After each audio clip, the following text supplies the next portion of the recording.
Hello again, everyone, and welcome back to Reddit Aliens. I'm John, and as always, thank you so much for being here. Good topic? Let's do it. What's a moment when you were sure you were going to die, but didn't? Please remember to like, share, and subscribe. Car accident. The movies have it spot on. It really does happen in slow motion for you. Felt like an eternity until my Jeep landed in some poor couple's garage. I was getting off a bus, and in that moment another bus whizzed past near the gate. If I didn't get back up in an instant, I would have died 100%. It was so fast that I didn't even notice the bus and got back up with pure instinct as soon as I heard the sound get way too close for comfort. Surprisingly, I wasn't that fazed in that moment, but now that I think about it, I really could have died if I was a second late. Got alcohol poisoning and could hardly breathe. Kept vomiting and passing in and out of consciousness as well, and was really struggling to get a breath in. My friend let me in a dark room with the door shut and went somewhere else, so my weak calls for help went unanswered, and I was very scared. Having pain so intense that everything turned fuzzy white, and I started passing out. 8 hours later in the ER, and they found that I had ovarian cysts that burst. Since I was 23, they couldn't do anything. Cold turkey alcohol withdrawals, experiencing delirium tremens, and being surprised I was still alive each time I woke up for a week or so. Sober for almost 1 year now.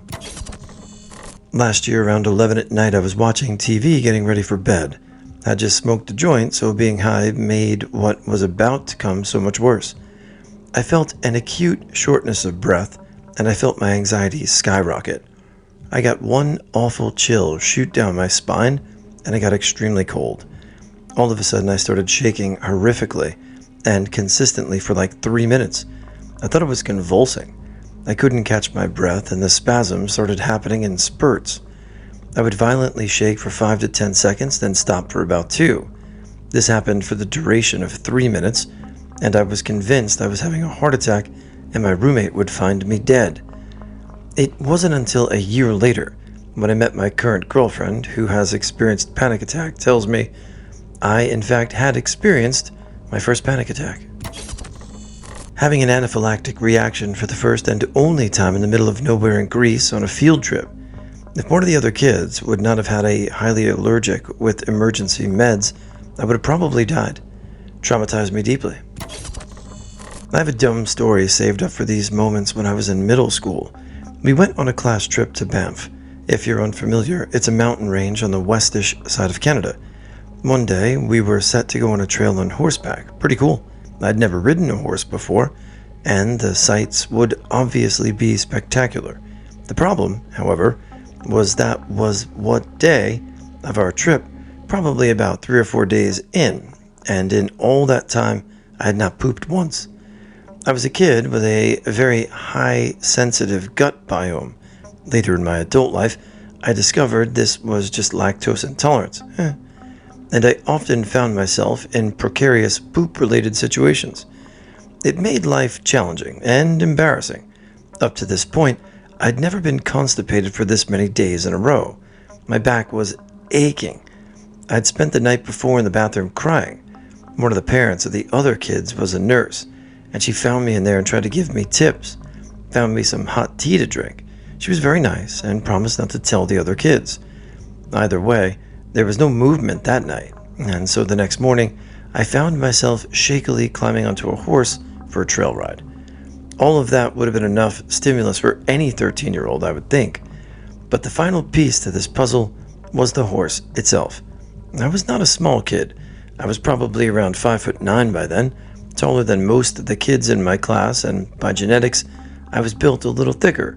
Not overweight, just dense. So I was in the peak years of feeling huge and freakish, especially among my peers. Due to my shy nature and extreme nervousness about riding a horse in my poo-laden condition, I was one of the last to step forward and claim a horse. And man, was that a mistake.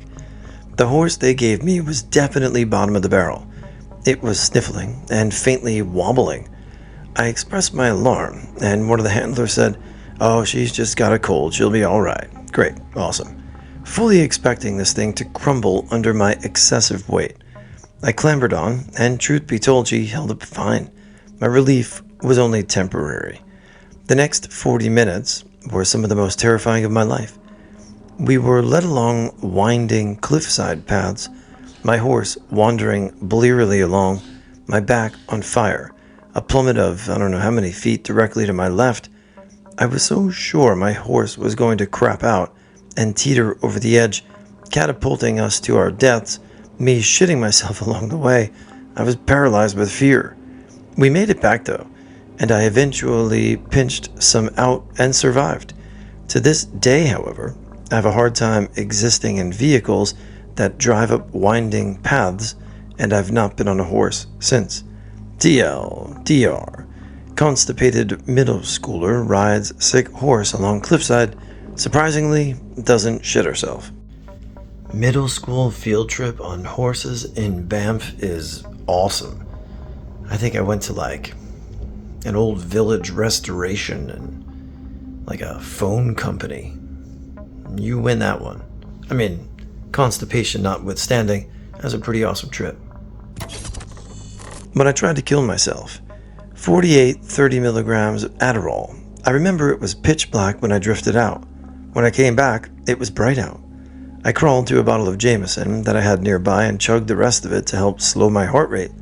Then I concentrated on controlling my breathing. I never went to the hospital, but I survived.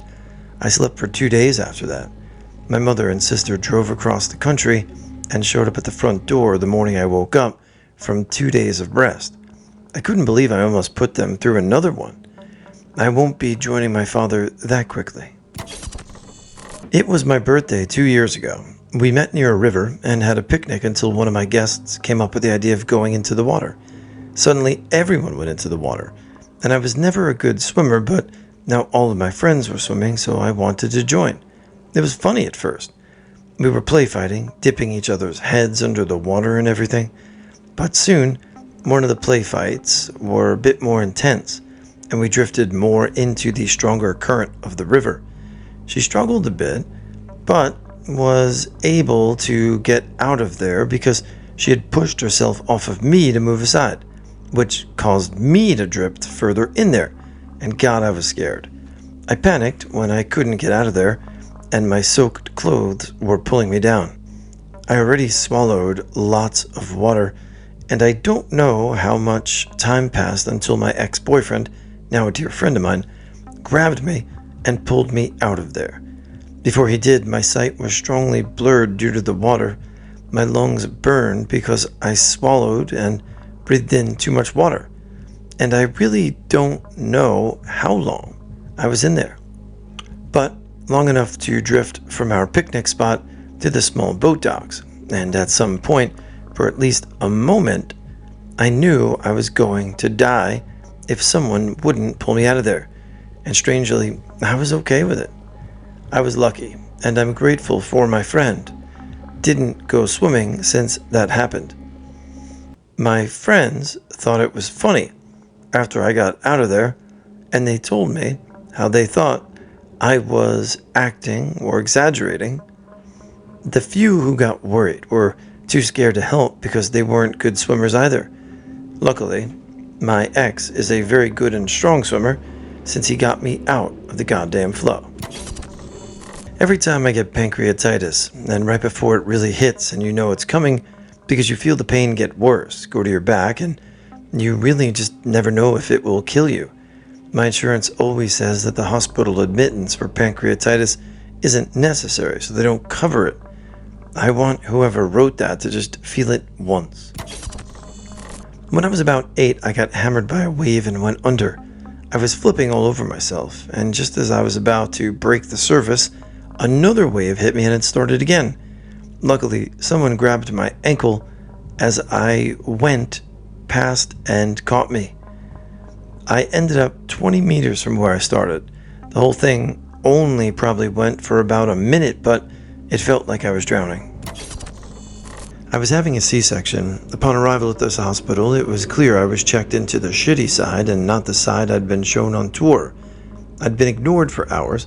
No one seemed to know what was going on, and it culminated in a fight between a midwife and OB at my bedside, with a second midwife coming in to mediate. Complete shit show.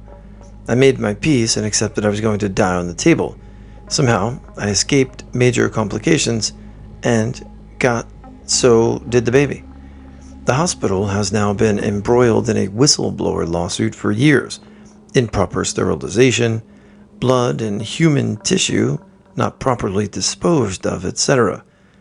It was changed several times in the past 10 years.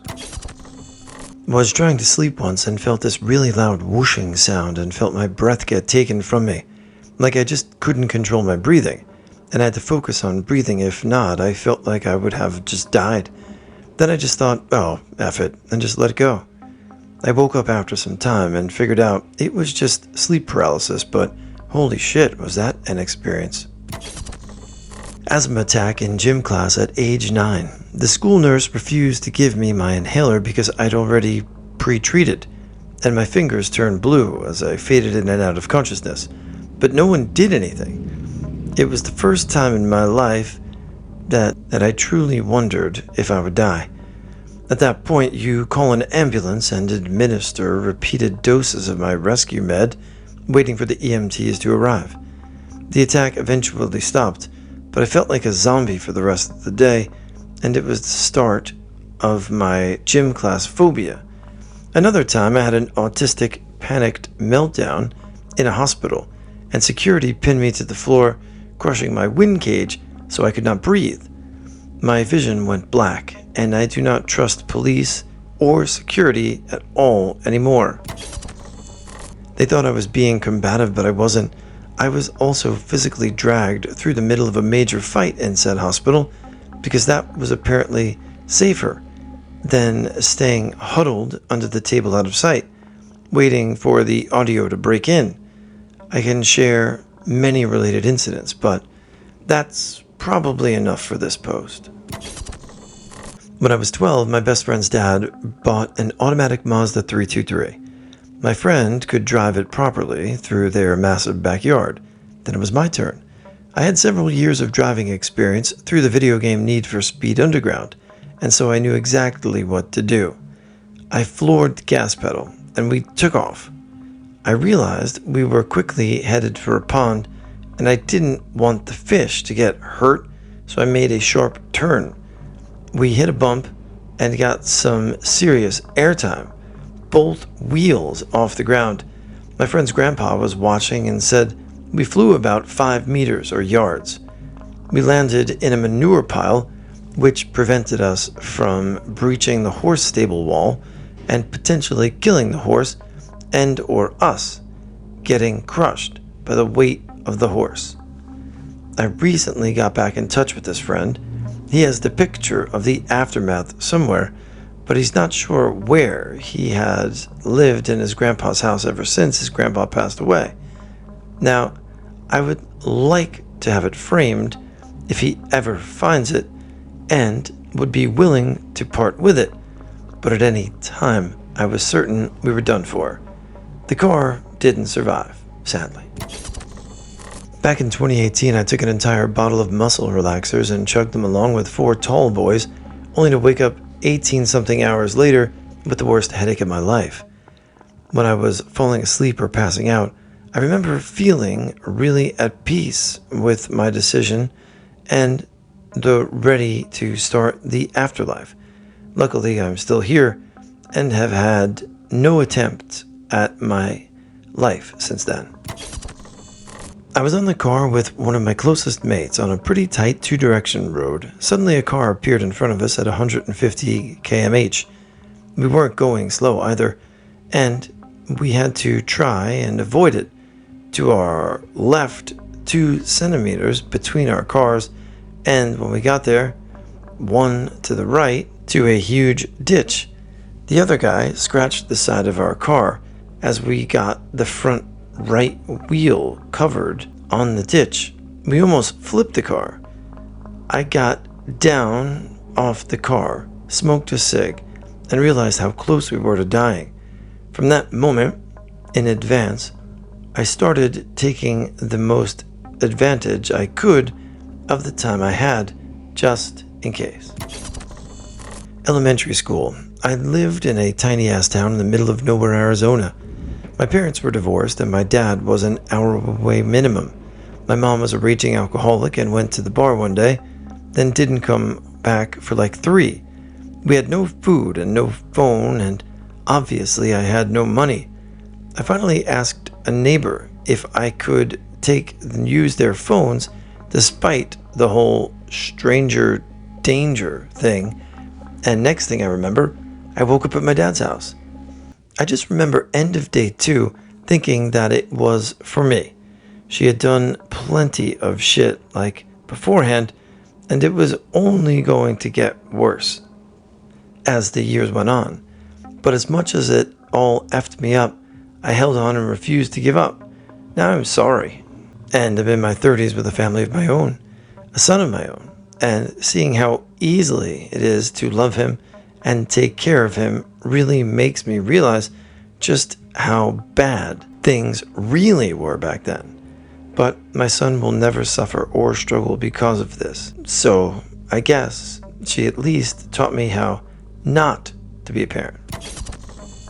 I got attacked in front of my apartment about 20 years ago. The guy decided to put a .32 through my chest, and after I hit the ground, he had made and put the gun pressed against the back of my head while he robbed me. The barrel was still hot, and I could feel it burning against me. I just knew he was going to splatter my brains all over that sidewalk so there wouldn't be a mess or witness. There were a few other times through that ordeal I thought I was going to die, but in that one instance, I knew for sure I was going to die. Yet here you are. A Christmas party at the house of a family friend.